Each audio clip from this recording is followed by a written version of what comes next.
Okay, ladies and gentlemen, welcome to the October edition of the Amherst Town Planning Board. Can we start with roll call, please? Here. Davis. Here. Gill. Giuliani. Here. Khan. Henberthy. Here. Raphael. Here. Okay. Some ground rules and announcements first of all. The planning board are volunteers appointed by the town board. We have final decision-making authority on site plans and subdivisions. Keep in mind, we are advisory only on rezonings and comprehensive plan amendments. Those are recommendations that we make one way or another to the town board. We have the final decisions on that type of thing. Those are the elected officials. With respect to each of the hearings here, the petitioner will present to the board on an agenda item. That petitioner will have 15 minutes to speak. Thereafter, the board will ask questions and talk with the petitioner. And then we're going to ask if anyone from the general public out here has any comments or questions themselves. The first person who speaks on behalf of the general public should be or will be deemed the neighborhood resident spokesperson. That person, and we are timing everything here, will have up to 15 minutes to speak. Every speaker on that issue thereafter will have up to 3 minutes to speak. Any questions that you may have from the general public, please direct them to the town board, and we'll then ask the petitioner to address those concerns after the questions have been completed. There is a laser pointer up at the podium. If you're going to use it and if you're going to address anything on the screen, please use the screen to my right, your left for our purposes here. Items listed under the unfinished business agenda will not have public hearings. There are none of those today. And one other thing here, if in the unlikely event of an emergency of some sort, please use the doorways here and direct yourself to the doorway. Do not come up here and try to get through this exit here. Okay, first things first, just one more announcement. Issue number 1 with regard to 6020 North Bailey Avenue, petitioner Benderson is going to be adjourned to a later date. There will be no public hearing on that. All right, let's move on to, in that case, issue number 2, petitioner Town of Amherst Engineer Department, driving range improvements with regard to 500 Maple Road.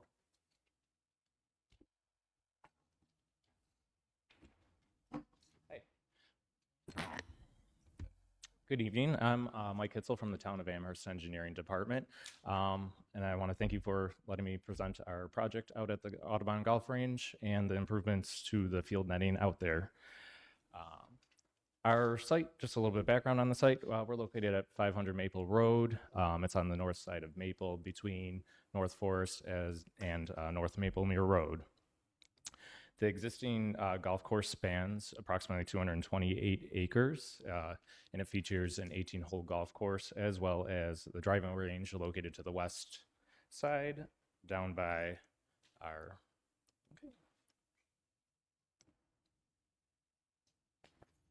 batteries. Sorry.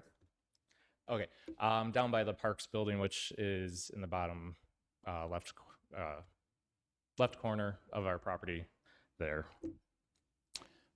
The adjacent areas to the north is owned by the SUNY at Buffalo North Campus. East and west of our property, we have uses of general business. Thank you. So our field range is right in this general area here. And to the south across the street, we do have an R3 residential zone there. Next slide, please. So our project description is pretty much, we are removing the existing golf steel supports as well as the deteriorated netting out there. This project is not going to propose any new parking or any additional curbs, and all the existing landscape on the site is to remain throughout the whole project. Our next slide shows some of the conditions of the existing deteriorated columns that are out there supporting it, as well as the netting, and we can see that it's actually being zip tied together right now. Our new project, next slide, is going to be, we're introducing 40-foot and 60-foot high wooden column supports along with a new polyester netting system.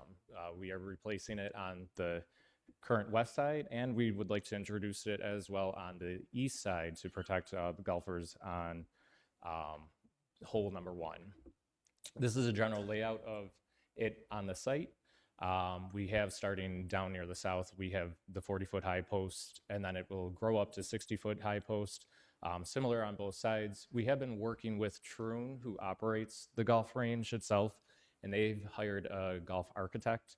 So the recommendations from them for their future use out there and everything is where we determined these new 40-foot heights and 60-foot heights.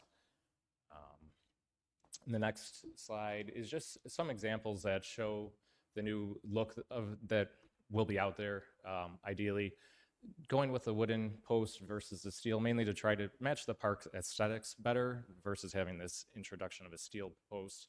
And the netting itself will be a black in nature to not stick out and more like provide a less visual impact for the entire site.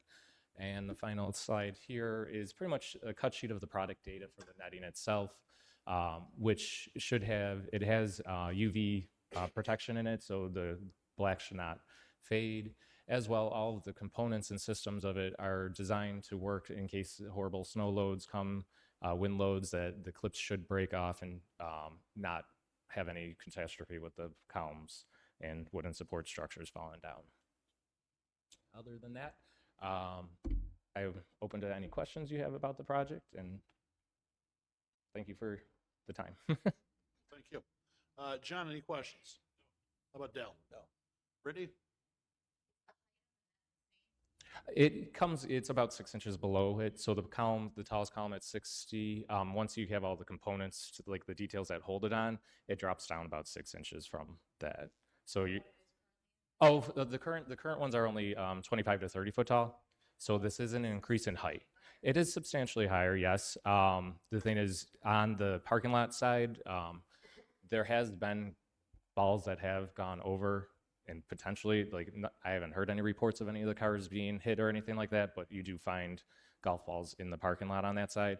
As well, right now, currently on the east side where hole number 1 is, there is no fencing or protecting any of the golfers out there. So ideally, it also came from the recommendation from the golf architect that design golf courses throughout the country for us, or for, yeah, other users. Yep. Joe, any questions? Sorry about the Okay. Do we have anyone from the general public that has any questions for petitioner? Hearing none, I'll close the hearing. Thank you very much. Thank you for your time. Yeah, no problem. Okay, moving on to issue number 3, 1789 Dodge Road, petitioner Joe Rubino. Mr. Hopkins. Now they're both working. Sorry. Yeah. And Sean, before you start, Gary's just going to have a reminder to everybody about the stage of development we're at right now, just for informational purposes. This agenda item is a sketch plan review for subdivision. This is the initial review of the subdivision project that is subdivisions are a multi-step process with sketch, preliminary, and final plat. The subdivision of the property for single-family residential lots is allowed by the zoning, and it's supported by the comprehensive plan. Sketch plan is the opportunity for the planning board to discuss with the developer any modifications to the conceptual plan as you see it now that allows the project to move forward to the preliminary plat step. At that step, all of the detailed engineering and detailed environmental reviews are prepared and presented. Approval of the sketch plan is not a commitment to approve the preliminary plat. It's just a necessary step.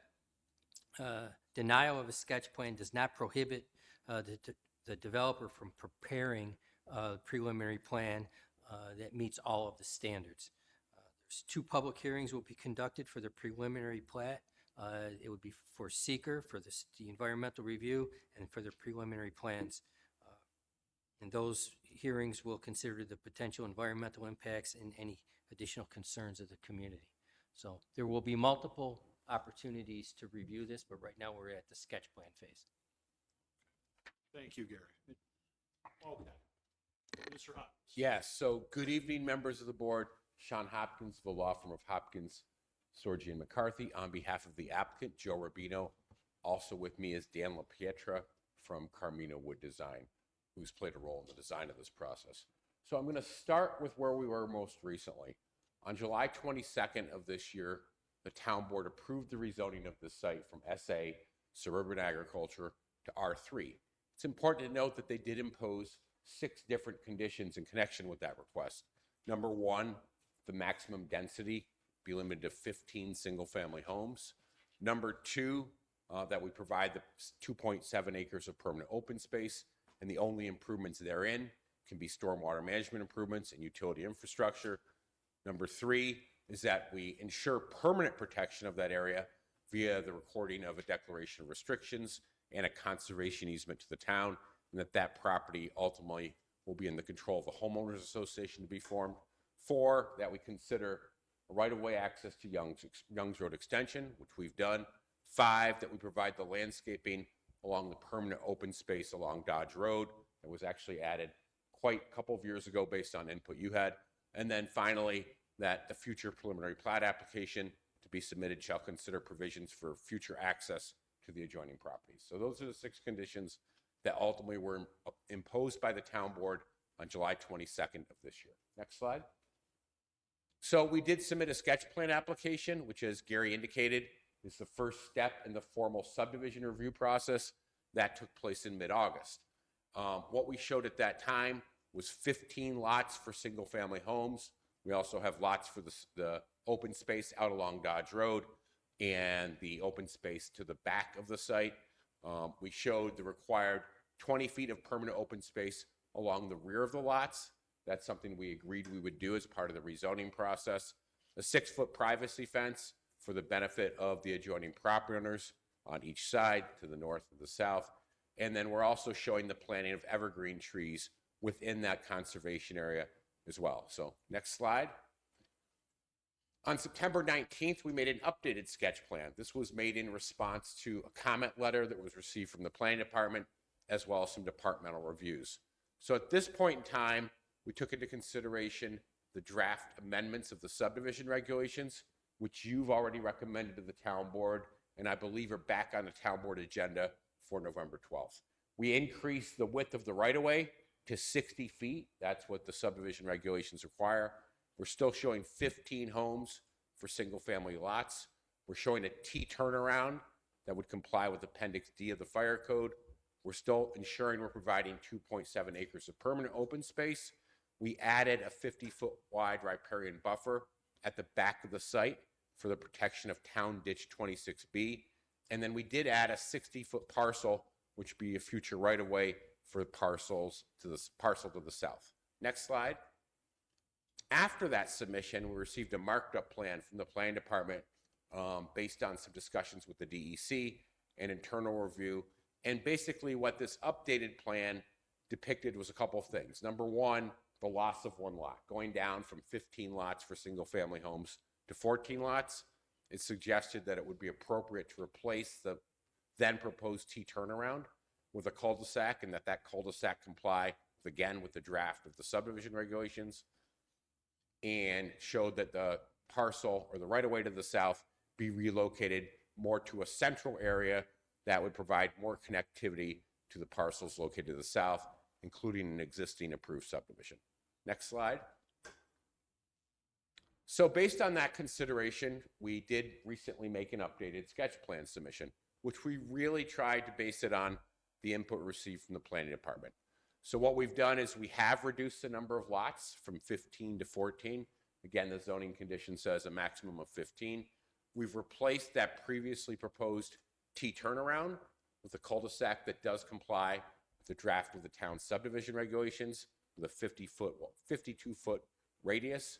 We relocated that 60-foot parcel, which will be a future right-of-way, to the south, to the middle, exactly where we were requested. And then finally, one of the benefits of this change is we've reduced the impacts to the adjacent area of the DEC wetland on the back of the site, all the way down to 0.14 acres. Keep in mind, that's not actual wetlands.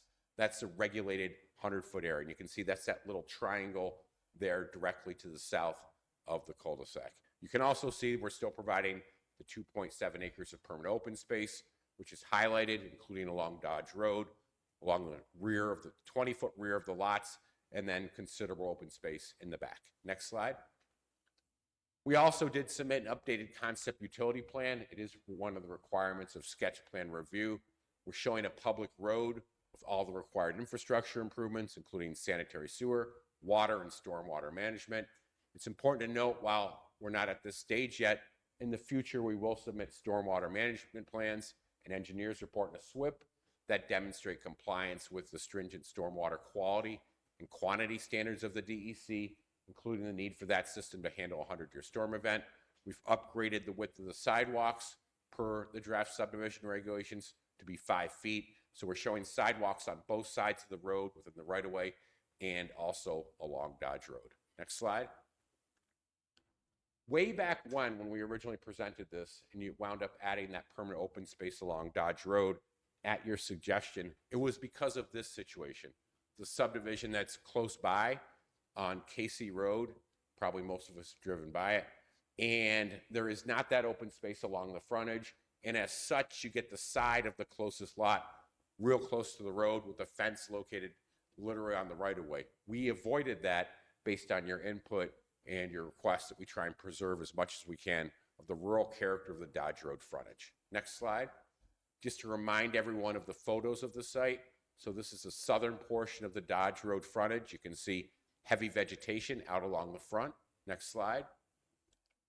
Another photo from the south. You can see it includes evergreen trees as well. Next slide. That's along the north. So on the other side of the house, again, you can see some pretty dense vegetation that exists in what we would be designating as permanent open space. Next slide.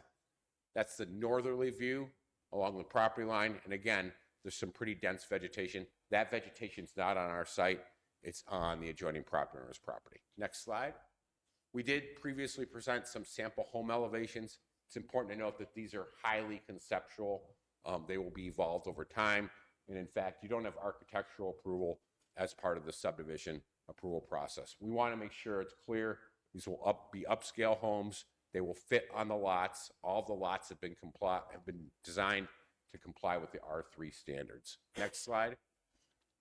It's quite clear this is consistent with the comprehensive plan. In fact, the town board made numerous findings on July 22nd that it was.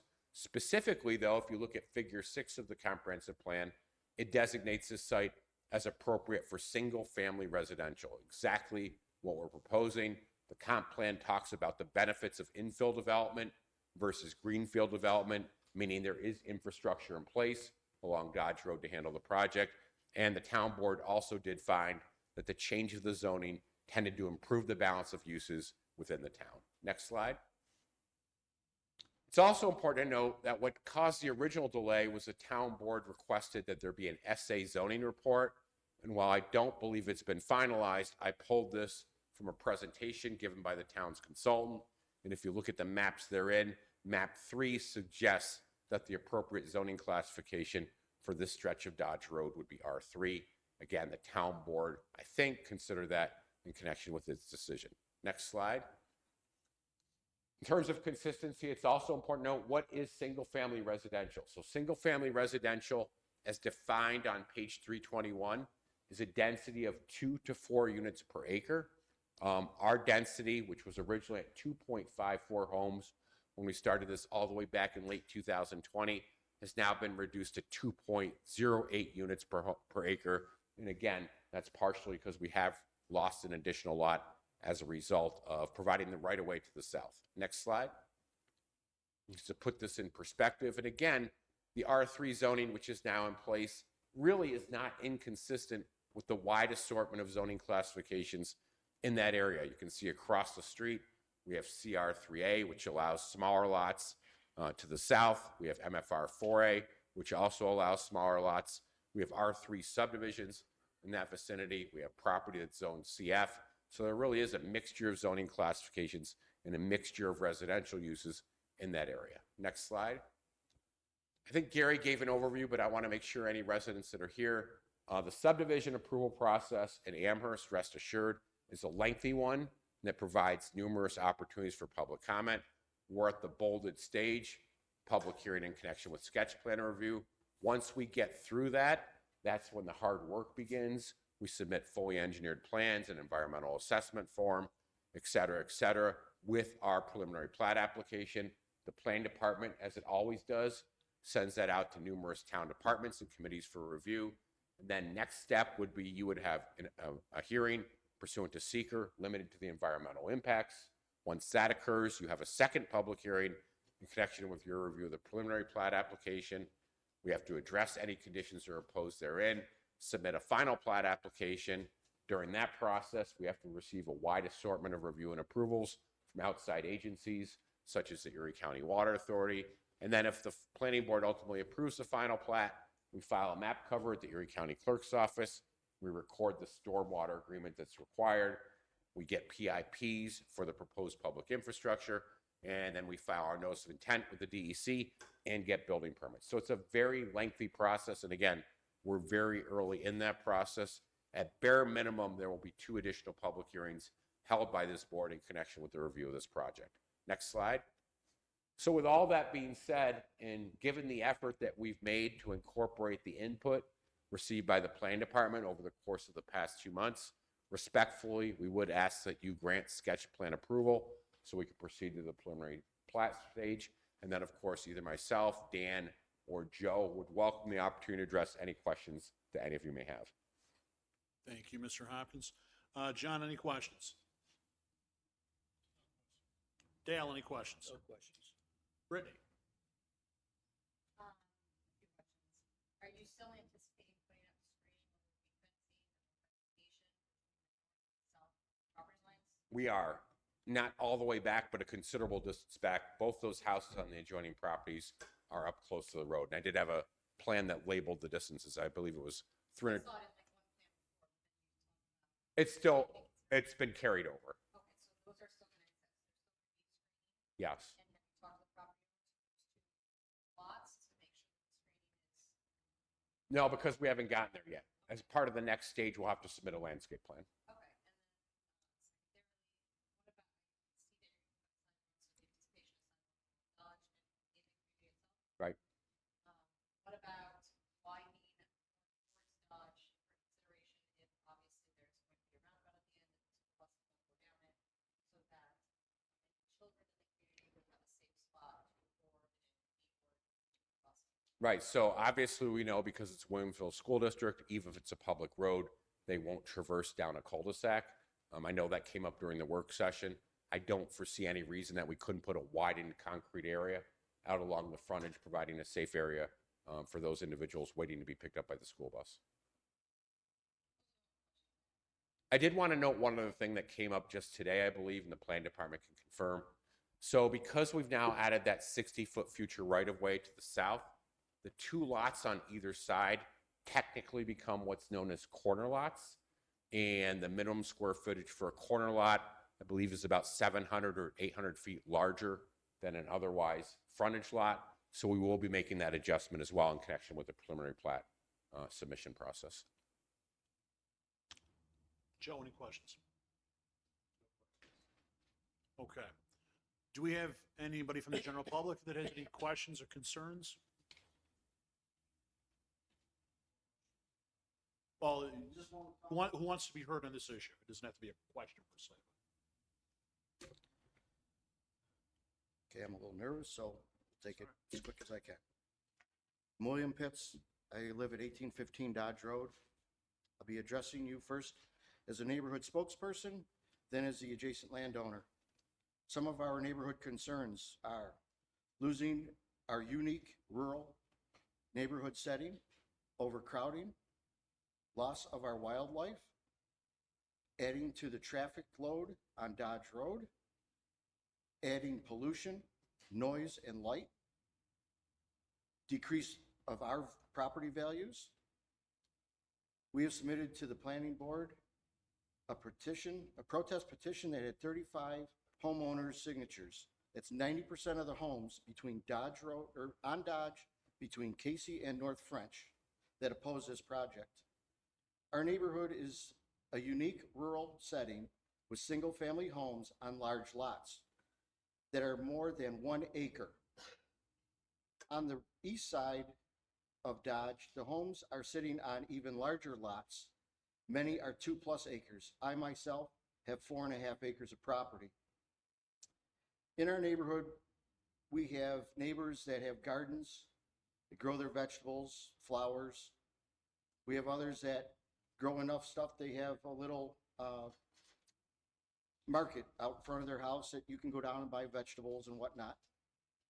We have neighbors that have chickens, others that have, there's some pigs, there's a cow on the road.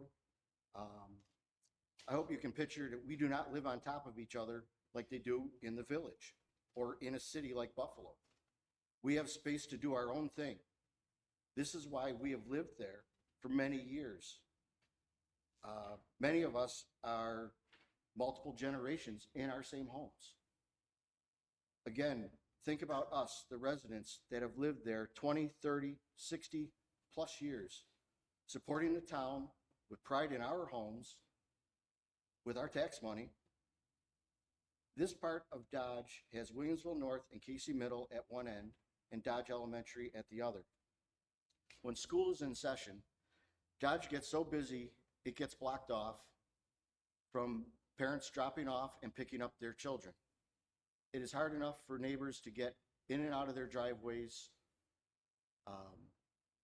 This is without all the new building like Miller's Crossing, the Essex development, to name a few.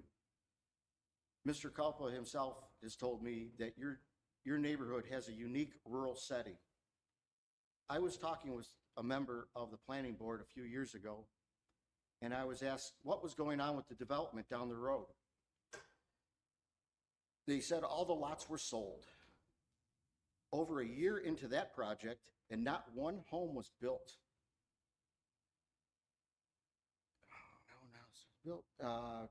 It was only recently that they started building houses in it. I was told about a training that took place at the Essex development. And I was asked, how was this development allowed? It is too close to the creek. It has issues for fire trucks, snow plows, garbage. This doesn't fit with the existing neighborhood. My answer was simple. You tell me you allowed it. Mr. Rubino's project with 14 houses will add a minimum of 28 cars to the congestion on our road. That is not good. Building 14 houses on 4 acres of the 6.7 acres does not work out to his density numbers. You can't count the permanent green space of the project. It is simple math. 14 divided by 4 equals 3.5 houses per acre. That is what he is building on. Our neighborhood is made up of houses, large lots, with one house. I myself am 0.22 homes per acre. Many of my neighbors are 0.81 to 0.33, and the average without my property is 0.678 homes per acre. This proposed subdivision, with its overcrowding, will take away from our unique rural setting. This has made us stay for generations. What would keep other large lot owners, such as myself, from doing the same? I could leave this town a rich man. Mr. Rubino's proposal states 1789 Dodge is appropriate location for infill residential subdivision in the section 3.3 of the conceptual land use plan. Figure 6 does show that it is for single-family residential use, but the plan states it is neither a zoning map nor is it meant to show existing or proposed use of individual parcels of land. It is not meant to dictate land use. The comprehensive plan per section 3.3.1 states, and I quote, "Such development should be consistent with the scale and character of the existing surrounding residential area. New infill development should also be designed to be consistent with the established character and surrounding neighborhood." End of quote. The neighbors on 3 sides are large lots with 1 home on them. His new zoning of R3 doesn't state that he gets to build a public road and have a checkerboard lots. At the June 23rd meeting, or June 24th meeting, the planning board meeting, Mr. Gill denied this proposal, stating it was not in harmony with the neighborhood because it is currently rural, sorry. He has also stated that it would change the character of the neighborhood. At the September 23rd meeting, he said the same statement. At the September 23rd meeting, and I'm going to mess up your name, I'm sorry, Brittany Benherthy, I'm sorry, denied this proposed subdivision. She stated going from 1 home to 15 houses on 6.7 acres is not consistent with the neighborhood. Also, at this meeting, Mr. Rubino's lawyer stated our neighborhood has a rural character. The bicentennial comprehensive plan states there is a gradual erosion of the town's rural character because of so many conversions of rural areas to more dense residential use. At the planning board, I was told that they're holding a line on building. Well, it's simple. You just say no. When I was raising my kids, sometimes I had to tell them no. You can't have that. I know it is not popular to tell a builder that they cannot do what they want and destroy neighborhoods and people's lives for profit. I hear about this line the town had drawn in an area that hasn't been built on for a reason. No one wants to build there. It's not really a line. Intent and object of the comprehensive plan. Figure 6 of the bicentennial comprehensive plan is the conceptual land use plan. The land use plan recommends the parcel at 1789 as single-family residential, and correspondent text section 3.3.1 indicates that opportunities exist for infill residential development at the scale and character with existing surrounding residential areas. The proposed concept plan including housing that is dissimilar to surrounding large lot homes. Intent and objectives of the zoning ordinance. The proposal is inconsistent with 1-2-2K of the zoning ordinance, which seeks to guide the future development of the town so as to bring about gradual conformity of land and building uses in accordance with the objective of the comprehensive plan. The project site is surrounded by residential zoning districts, the development of various intensities. Adjacent to the north, south, and east are single-family residential homes on large lots, zoned suburban agricultural. Across to the west are also single-family residential homes, District 3. The scale and density of the proposed concept plan is not in character with the surrounding existing large lot single-family residential development. We've had 3 planning board meetings votes. First was 3 out of 5 to deny, then 5 out of 6 to deny, and then 5 out of 7 to deny. This is a similar proposal as before with little changes. We, the people of Dodge Road, aren't opposed to responsible building in Amherst. We have suggested to the planning board that Mr. Rubino could divide the property into 4 lots with Dodge Road addresses. That would be large lots with a single-family home that would be harmonious with the established, unique rural neighborhood. He will still make a return on his investment. These are to be starter homes, at least they were at one time, with a price tag north of $500,000. How is that a starter home? I couldn't start there. To sustain a mortgage of that amount, you need to put 20% down.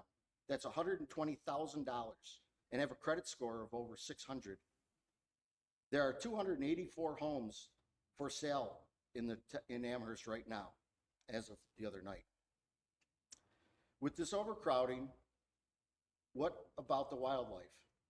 There is many types of wildlife that depend on the space for natural food sources that the land provides. Just a few days ago, there were 7 deers in my backyard and at the open space on Mr. Rubino's property. There's to be a storm management area on this site. We have a mosquito problem in Amherst. This looks like a nice breeding ground. Can our utilities support more building in Amherst? What about our wastewater treatment plant that is already taxed? In a letter sent from you, the planning board, to the town board under recommendations, the planning board recommends that your honorable body concur with their findings that the subject request be denied. In closing, we, the neighborhood, do not want overcrowding, traffic, pushing out of our wildlife, the loss of our unique rural settings. Once you build on every inch of Amherst, we, the people of Amherst, will have nothing left. Please remember, 90% of the residents oppose this colossal atrocity. Again, we ask you to continue to vote to deny this subdivision yet again, as it will impact our standard of life and families forever. Now, as the adjacent landowner, my grandfather bought my home in 1952. He moved out of Cheektowaga so he could have space to farm, raise his family. My father bought it from him when his job took him to Erie, Pennsylvania. After my father and mother's passing, it is now mine. For 72 years, we have had one neighbor on the right and one neighbor on the left. I was told I couldn't build a barn in 100 foot of the floodplain. So how can you build houses within 100 feet of it?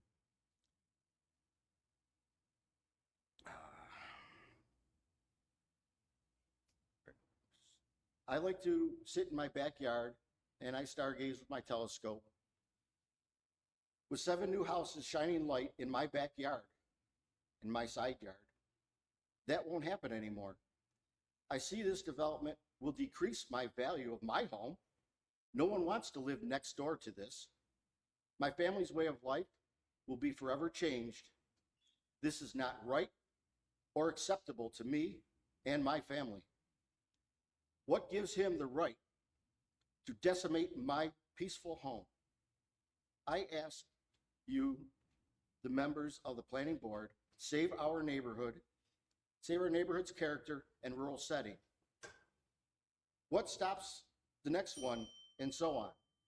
You will have another Casey Road just servicing developments after developments. The only responsible building is houses with Dodge Road addresses that fit with our adjacent homes. Has anyone driven down to look at the Essex development? See how it doesn't fit.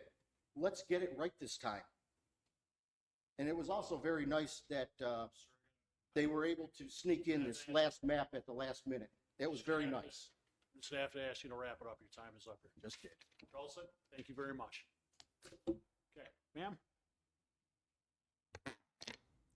Sandy Mack, 1790 Dodge Road. I live directly across the road from this proposed sketch site plan. My family and I have enjoyed living in this area for over 67 years. We own over an acre of land. A lot of my neighbors are multi-generational families whom we have known for decades. Since we all own over an acre of land, we don't need fences in our yards, especially the front yard, nor do we have excessive vegetation in our front yard to hide a subdivision. We have fruit trees, trees for shade, vegetable gardens and flower gardens, and some even have farm animals. We also enjoy the wildlife in our rural area. This proposed sketch site plan does not fit in our neighborhood. 90% of us between Casey and North French Roads are opposed to this for various reasons. I personally don't want a public road across from my driveway. I don't want to see headlights constantly in my living room. I especially don't want to look out my front window and see 14 houses across the road. 14 houses on 4 acres would definitely be an overcrowding of land in our neighborhood. Compared to the rest of our section of Dodge Road, this subdivision would look ridiculous here. It would not be consistent with the established character of the surrounding neighborhood, nor would it be aesthetically harmonious to our rural neighborhood. These reasons alone make this proposed sketch site plan in direct opposition to the Bicentennial Comprehensive Plan per section 3.3.1, as I have stated in my emails to the town. Figure 6 in the conceptual land use plan states this area is for single-family residential, but this doesn't mean a subdivision with 14 houses on 4 acres. We, the residents, propose 4 houses directly on Dodge Road with no public roadway. This would be consistent with our neighborhood and the Bicentennial Comprehensive Plan. It would conform and be harmonious with the nearby areas and structures on our section of Dodge Road, and it will fit the character of our rural neighborhood. I would appreciate your support in denying this proposed sketch site plan again. Thank you for your time. Thank you. Ma'am, you're up. Hi, my name's Nancy Pender. I'm sure you all received my email this week. But according to the GIS zoning map, For the record, address, please. it's 101 Main Street. Thank you so much. According to the GIS zoning map on the town site, all properties across the street from 1789 Dodge Road are zoned R3 or thereabouts. But all these homes are one house per 1 plus or minus acre of land. The homes on the same side of Dodge are zoned SA, but also are one home per 1 plus or minus acre of land. Why should Mr. Rubino be allowed to build 14 houses on 4-acre parcel in an established neighborhood such as this? Existing residents in said area have issues when they want to put an outbuilding on their acre of land, yet Mr. Rubino wants 14 houses on 4 acres? Why does it seem developers get special treatment over existing residents? Amherst was known for its country or rural type setting, and that is being destroyed by greedy developers with subdivision after subdivision after subdivision. Why? Is it because money talks louder than the existing residents' voices? Residents' voices should weigh in equally in such decisions as a subdivision being placed in an established neighborhood as this one. Subdivisions should only be allowed to be placed on parcels with 20 acres or more. There are plenty around Amherst, not on 4 acres. 90% of the residents along the stretch of Dodge don't want a subdivision in their quiet, uncrowded rural neighborhood. That greedy developers are trying to destroy piece by piece. Residents didn't want the Essex home one either, yet it was approved. How and why? Residents throughout Amherst are sick and tired of the overcrowding, traffic congestion, and outrageous taxes caused by these greedy developers. Amherst was established 10 years after the town of Clarence, yet Amherst resembles the city of Buffalo more and more each year. Not Clarence. It was known as a rural bedroom community town and is now referred to as Little Buffalo because that's what people throughout Amherst see it as. I don't think this is or was the vision of the BCP. The proposed subdivision will be of higher density or close to the Essex Homes ones. It doesn't fit, as per my email, in with the vision or direction of the BCP. As for the extension of Young's Road, that's been talked about for over 50 years now that I know of. If it were to take place, don't you agree it would already have taken place? The 990 took only 20 plus or minus years from inception to completion. These two basic arguments, one that it fits in with figure 6 of the BCP and the Rungs Road extension, are nothing more than selling points, things Mr. Rubino believes will get him what he wants. Just like that, a subdivision at 1789 Dodge Road is in harmony or character of the surrounding area. Please do not allow the subdivision to be put in. 4 to 5 houses on 4 acres is all that should be allowed to keep the character and harmony of this established neighborhood flowing beautifully. No type of berm could hide a subdivision on Dodge Road. Thank you. Thank you very much. Ma'am?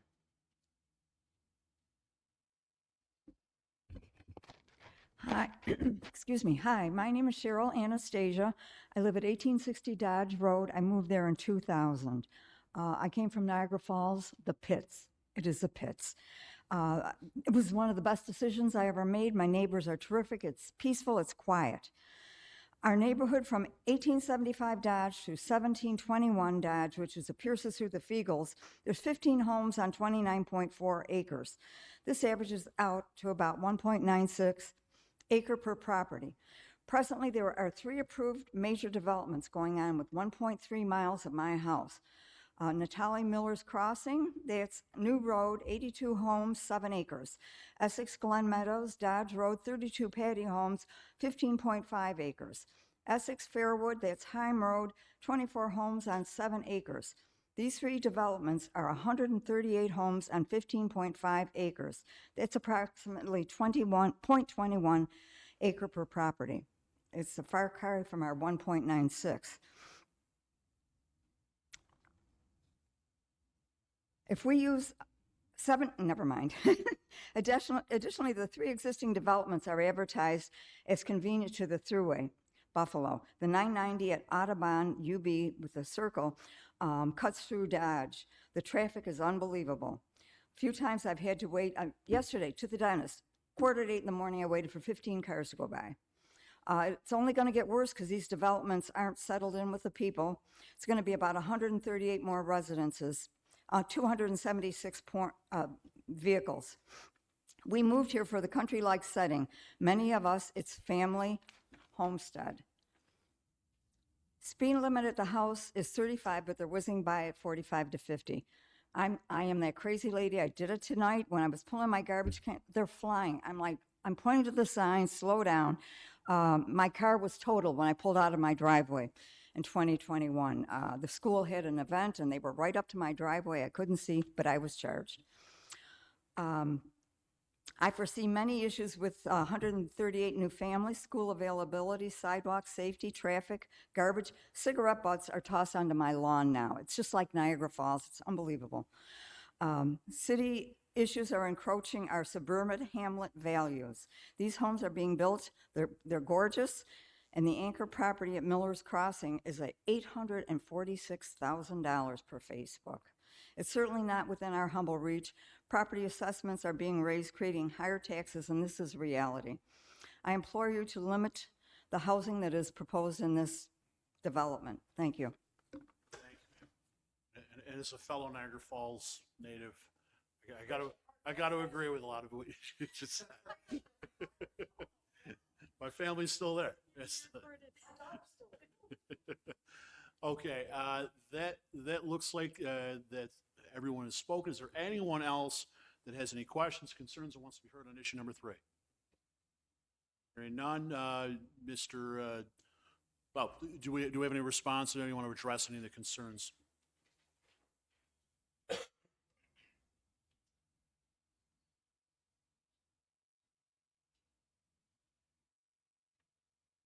Good evening once again, Sean Hopkins, not to minimize or reduce the magnitude of any of the residents who have spoken this evening, but unfortunately, most of them apply to whether the site should be zoned SA or should be zoned R3.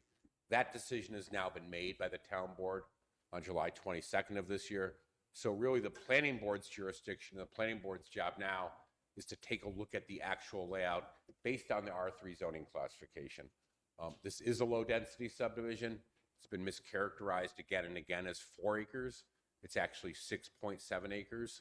So we are providing that 2.7 acres of permanent open space. That is not required by the zoning code. While the residents who are here this evening may not like it, we have made an effort to incorporate their input. We provided the green space along Dodge Road. We provided the 20 feet of green space along the rear of the lots.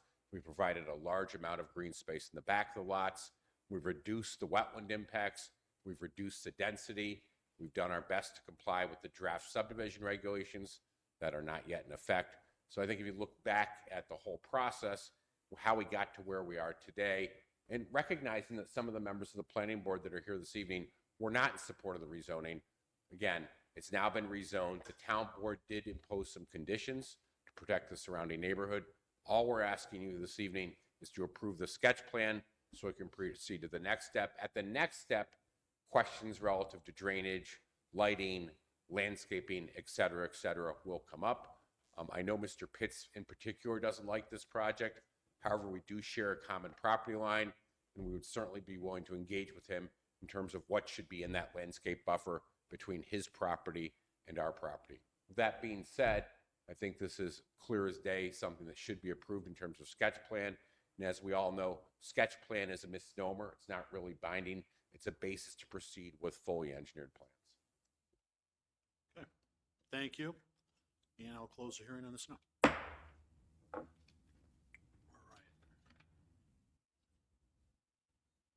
right. Do we need to take a vote on issue number 1? Just adjourned. Yeah, let's do that. That's what I figured. Do we need any time, or can we get right into the votes? What's everybody want to do? That's fine. Is it good? All right.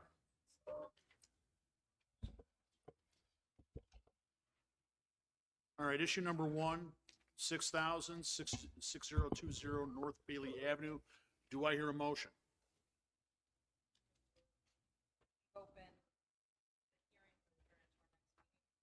Do I hear a second? Okay. That's all. You know what? Forget it, Joe. You've lost it. We've got the Dell. Dell got it. All right, roll call, please. Shamil? Yes. Davis? Yes. Penberthy? Yes. Yes. Okay. 5-0, that passes. Let's move on to issue number 2, driving range at 500 Maple Road. I would so move. Is it? First of all, do we need seeker on that? Hold on. No seeker?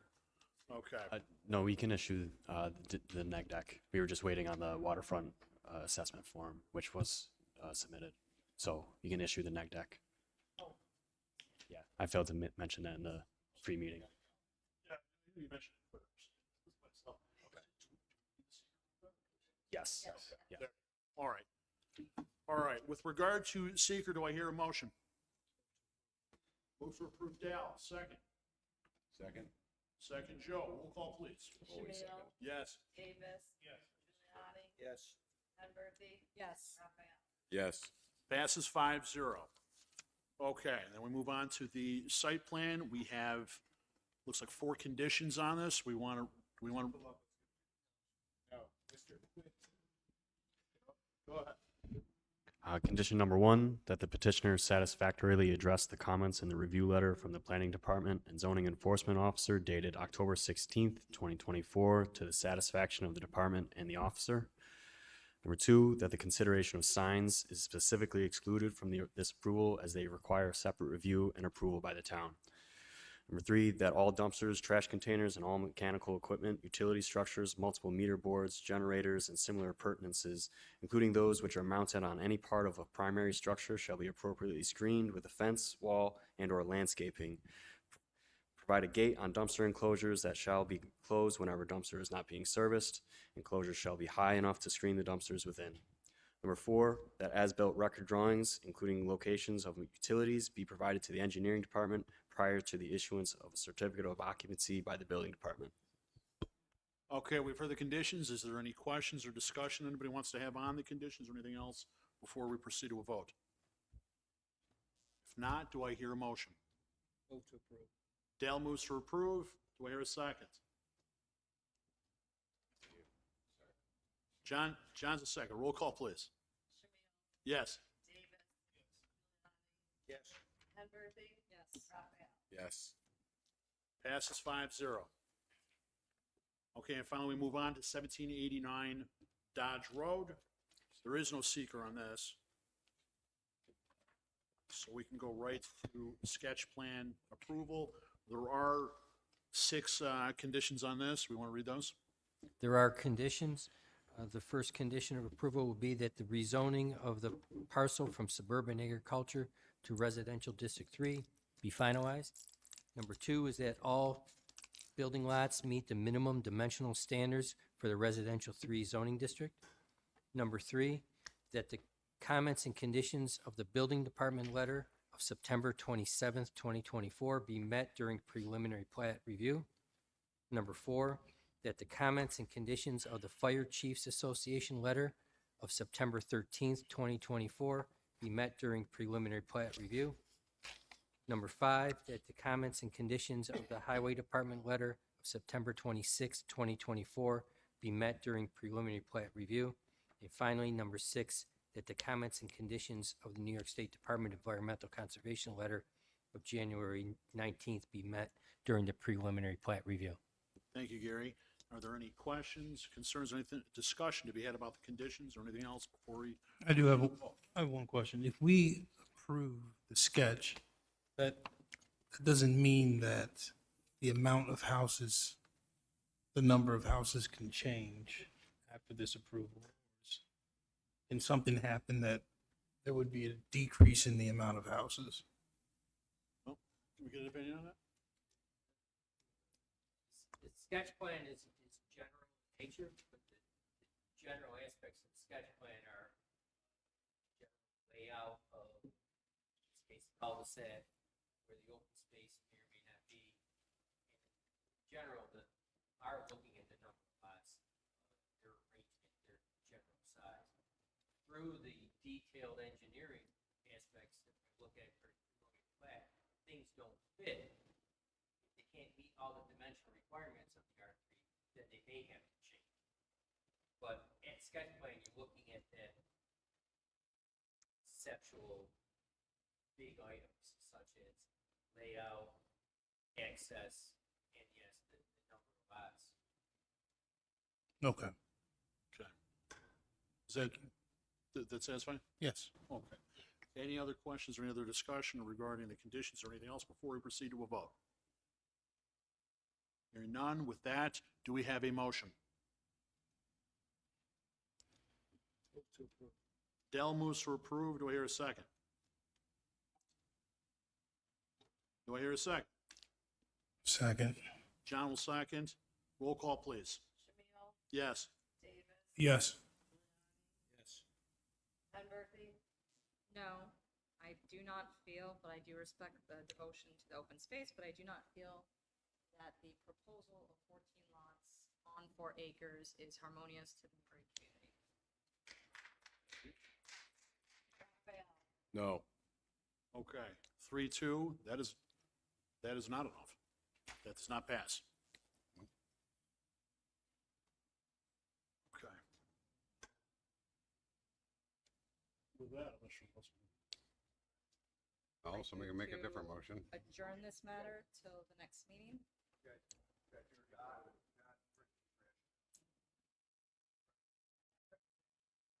Do you want to go Joe's? Joe, what's your rationale? Same. On the record. It's in alignment with Brittany's. It's been denied before, and I'm standing by my initial votes. I don't believe this is in context with removal of the SA designation. I don't think that was the intent. Okay. All right, we have a motion from Brittany to postpone. Is your proposal to the next meeting or Till the next meeting. to the next meeting? Do I hear a second with regard to that? Dale will second.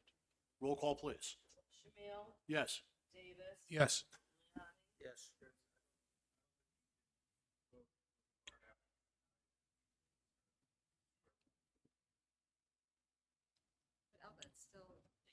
it's still open, it's still. It's not denied because they didn't reach a majority vote.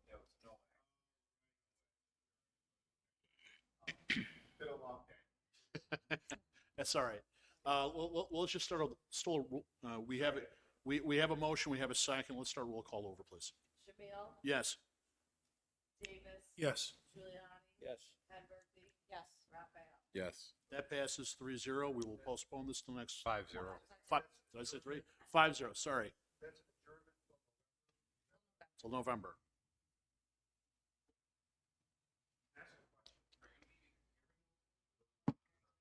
We're going to have, the hearing was closed, but I will entertain, I think we're going to have to entertain a hearing entertain a motion to reopen the hearing if we're going to come back.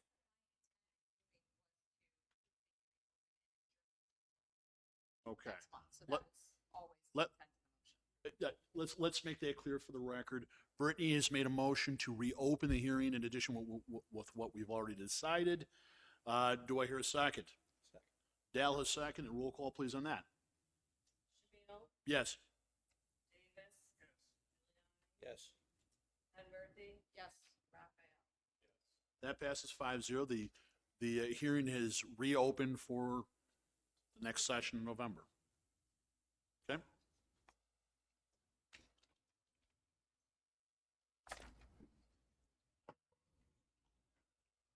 Okay. Has everyone had a chance to review the September minutes? I move to approve. Time. Approve the September minutes. Is somebody going to second? I'm going to give it to Dale again.